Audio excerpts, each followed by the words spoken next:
आमचं लग्न होईना, पाऊस पडेना, शेतीच्या बांधावरून तरुण शेतकऱ्याचा कृषी मंत्र्यांना फोन. कृषी मंत्री दत्तात्रय भरणे यांना बीडमधील एका तरुण शेतकऱ्यानं फोन करून त्याची व्यथा मांडली. लग्न जुळत नसल्याचं त्यानं सांगितलं. सध्या या संवादाचा व्हिडिओ सोशल मीडियावरती प्रचंड व्हायरल होत आहे.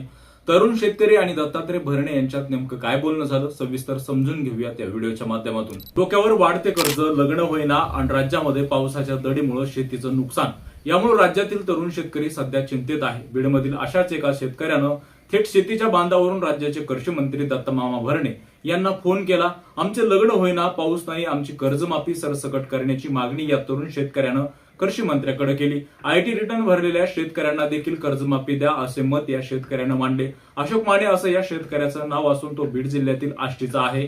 सध्या राज्यामध्ये पावसाने उघडीप दिलेली आहे, त्यामुळे शेतकरी हवालदिल झालेला आहे. अपुऱ्या पावसावर शेतकऱ्यांनी पेरण्या केलेल्या आहेत, मात्र आता उगवलेलं वाळून जातं की काय, असा मोठा प्रश्न शेतकऱ्यांपुढे उभा राहिलेला आहे. त्यामुळे बीडच्या आष्टी तालुक्यातील अशोक माने या शेतकऱ्यानं चक्क राज्याचे कृषी मंत्री दत्ता भरणे यांना थेट फोन करून संपर्क साधला. तुम्ही सांगितल्याप्रमाणे सरसकट कर्जमाफी केली नाही, त्यामध्ये काही अटी आहेत, त्या कमी कराव्यात अशी मागणी शेतकऱ्याकडून केली आहे. तर दत्तमामा भरणे यांनी सांगितले की 40,000 कोटीची ही कर्जमाफी केलेली आहे, तर 56 लाख शेतकऱ्यांना याचा लाभ होणार आहे. त्यामुळे आपण मुख्यमंत्र्यांचे आभार मानले पाहिजे. ज्या शेतकऱ्यांना आयटी रिटर्न भरलेला आहे अशा शेतकऱ्यांना देखील या कर्जमाफीत घ्यावे.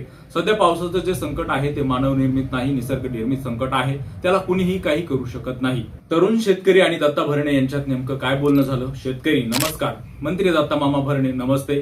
शेतकरी: भाचा तुम्हाला फोन करतोय, 2 दिवसापासून तुमचं अधिवेशन चालू असल्यामुळे फोन लागला नाही. मंत्री: बरोबर, बोला. शेतकरी: निसर्ग राजानं कोप केला आहे, शेतामध्ये बसलो आहे, तुम्हाला व्हिडिओ कॉल करतो, अक्षरशः शेताला देण्यासाठी पाणी नाही मामा.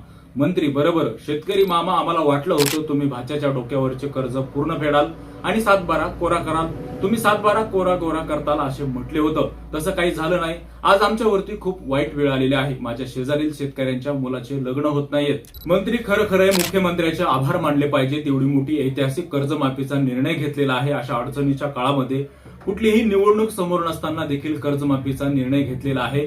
खरंच पाहुणे, तुम्हाला देखील सांगतो, आभार मानले पाहिजे. मी पण शेतकरी आहे, शेतकऱ्याच्या अडचणी मी समजू शकतो. या घोषणेमुळे सर्वांना समाधान होणार नाही, मात्र 56 लाख शेतकरी यामध्ये लाभ घेतील.